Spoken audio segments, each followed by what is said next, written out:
Hello, Namaskar everyone. Welcome to Dhwani, which means sound in Hindi. We bring to you resonating sounds created by the actions of women innovators, leaders, experts, and entrepreneurs who are making a difference in their and others' lives.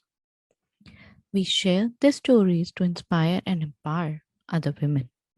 Dhwani is an initiative of Innoberry, which is offering a platform for the women to voice their thoughts, struggles, challenges, achievements, highs and lows, and the journey that they have undertaken. I am Pooja Bhatia, a tech transfer, patent licensing, and intellectual property professional, and now your host for this show. Let's inspire and get inspired. Hi, good morning, good evening. How are you all doing? Today I am joined by Sharmila. She has 34 years of experience in IT industry and she's a social entrepreneur. She is also the managing director of Vardhan. She's a co-founder of Pringle, chief innovation officer at Abelcart, and in addition, she's also the president of Rotary Club of Vadodara. Now, I am sure you are as curious as I am how does she manage so much and what is her secret recipe for it? But we'll come to that question later on. Right now, I'll welcoming her for joining me and would like to know from Sharmila what prompted her to become a social entrepreneur. Good morning, good evening, people.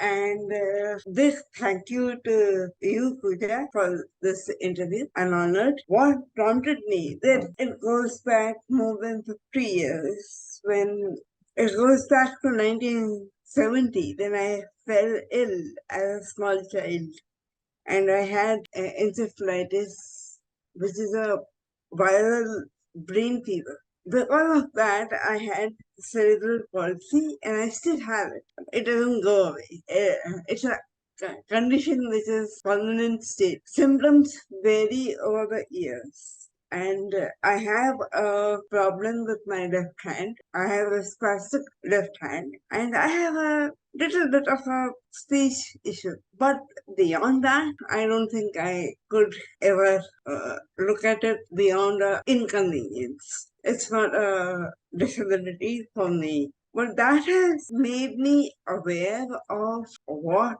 entails, what problems happen, how the society looks at people with disability, and yes, I have experienced it, but I am not. I would say I am persistent. I have overcome that pity look and the thought that somebody else needs to be with me to help me cope with life. I am very happy with what I am and who I am, and that has made the difference. At some point in time, you do feel that the corporate rat race is not enough for True. you to be fulfilled. And that's what happened with me. I took off from a very fulfilling career, but it was not enough for me personally. Sure, money wise, intellectually, everything was good, but it still didn't give me the kick at the end of the day. I was in a space where I needed to be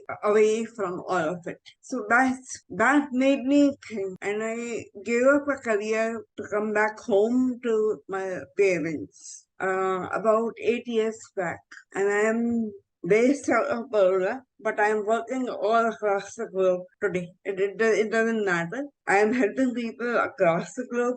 It doesn't have to be a physical presence. Say in the UK when I talk to encephalitis survivors, or in Bangalore when I talk to my co-founders. It's as simple as a talk like what we are doing. Doesn't Exactly. We are Yes, cross the, we are yes, separated by hours. absolutely. And COVID gave that big leap. So ever since 2017, I have been with my friend and my mentor and my co-founder, Ajab Jain. And later I got the chance to be with Aishwarya Marais, who also part of the entire Bringle and Vardhan co-founded team now. So we are working towards creating a better society, and that's how it came to be.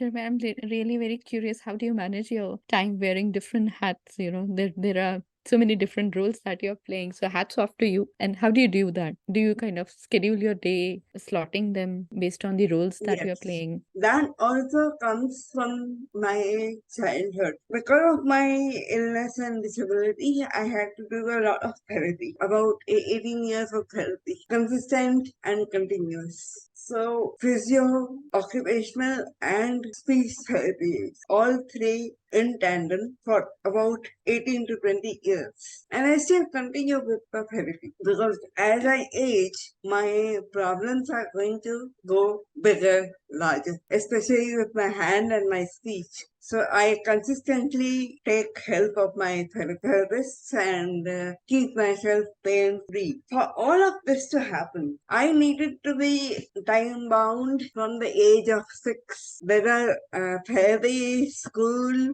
play, picnics, whatever. Everything had to be planned and chalked Managed. out and managed. So that time management is something that I have learned as a child, and it's ingrained in me. I think anyone with a little bit of conscious thought can manage their time. I work with the government, I work with NGOs, I work for the three companies that we have set up, and yes, I work with Rotary almost full time since I am president of the Rotary Club of Heritage.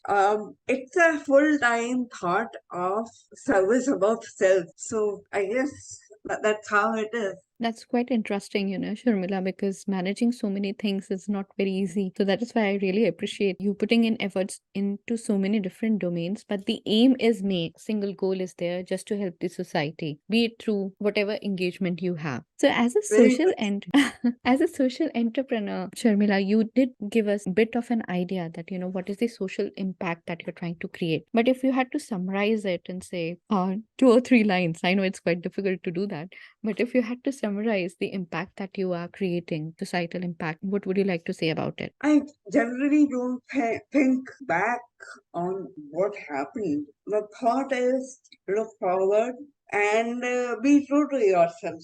So put the work and your service above yourself, like I said, and that's a Rotary motor by Motto. itself. And we have this 4-way test, give a very concentrated and focused approach to anything we do. And I have adopted that in my work as well. So the first is it the truth? The second is it fair to all concerned? The third, will it build goodwill and better friendships? And the fourth, will it be beneficial to all? So these are the four things that make up my inner self. I have, the way we say it in Hindi, घोल के P गए हैं. That means I have taken In this as a part of my entire being, and this is where it helps me to help people, to give better service, focus service to people.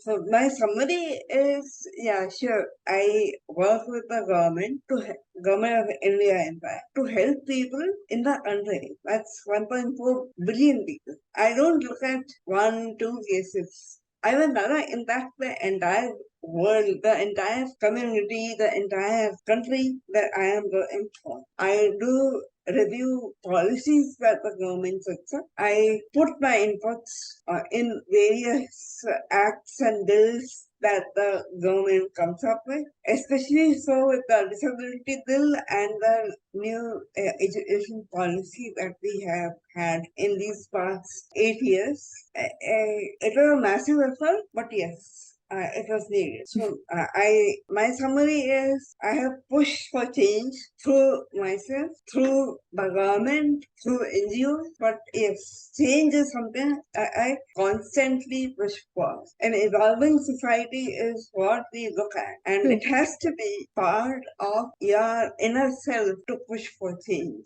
Otherwise, it will not happen. true. Sharmila, so what are the tips that you would like to give those who are entering or becoming social entrepreneurs, who are aspiring social entrepreneurs? Any Aspire. tips for them? One is be true to yourself, work for the change. It's going to bring you, but what it will bring to the people. That is That's the only way you can give satisfaction. Money is secondary part, or I would say for myself,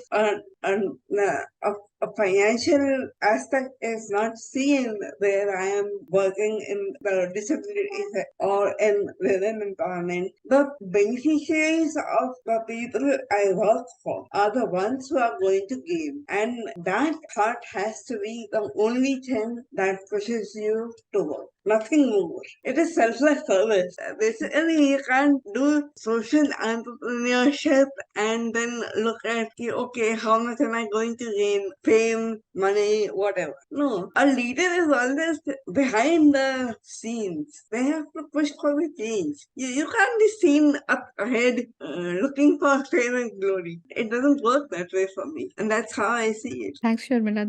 These tips are actually useful not just for social entrepreneurs, but also for entrepreneurs, right? Those who are coming out with commercial products and processes. Even for them, it is not just the financial angle that should be important, but whom But is the it change that will benefiting? bring, yes, Yes. absolutely. Whom is it benefiting at the end? So that is a very, very crucial point. One last question for you, Sharmila. What do you think is the relevance of having a co-founder, since you are co-founder in three different organizations? Yeah. So what is your thought on that, how relevant it is to have a co-founder? It is very relevant because look, not everyone is made up the same way. I have certain strengths, but I do have certain weaknesses also, which can be compensated with a co-founder with certain sets of skills. The other is the sounding board that I have with each co-founder. I can put my thoughts up, have them taken apart, and then put back the better things in place. So those things, and if you are working alone, you never get to know. So that's one major big tick mark for me. That a sounding board for me. I have three sounding boards, and I have people who can give me inputs on various things. Not just my co-founding team, but other people who can pick holes in what I say. And I do take that very constructively because that's how you are going to go plugging those holes. That is true. So, as an entrepreneur, we have to be open to feedback, but Yes, then getting absolutely. the feedback from the people you trust, especially Yes. if they're your co founders, Yeah. it really Yeah. helps. Definitely. So, that is where one would need a co founder because most of the entrepreneurs are very lonely. Entrepreneurship is a lonely journey. There are many thoughts that you can't share with anybody else. Only the co Yes. founder will understand what you're going through. What you're going through. Yeah. And we always have this. Okay, there are going to be problems. How do you surmount them? And I think I have got that. I have a large leap because I have been surmounting problems from the age of 6. So that's not what I think. I mean, problems are going to come. They are your growth potentials. That's how I see it. If you don't Thanks. have anything, you will never step out of your Your comfort comfort zone. zone. And I have never been in a comfort zone ever. Even now, I've just come back from therapy and talking to you because without that, I can't be working full time on my three companies with Rotary, with N number of NGOs. But I have to be fit and fine. It's the same thing with company. You have to be fit and fine to be able to give back to society, to give solutions to society. So I would need a co-founder there to help prop me up as well. Sure. Thanks, Sharmila. I have a lot of insights from your session today. So, one is to be working on things which you feel are going to give back to the society, be the change, to see the change that you want to bring in. The third is no matter what the problem is, you can always solve it. And if fourth, if you have a co-founder, it's going to be a good deal. Good You deal. won't feel any loneliness when you are going through this journey of entrepreneurship. Very true. So thank you so much, Sharmila. It was very nice to have you with me today, and I look forward to meeting you in person sometime. My pleasure, Pooja, and it has been a very, very good session to talk to you and to have you summarize these little steps. Definitely. Thank you so much.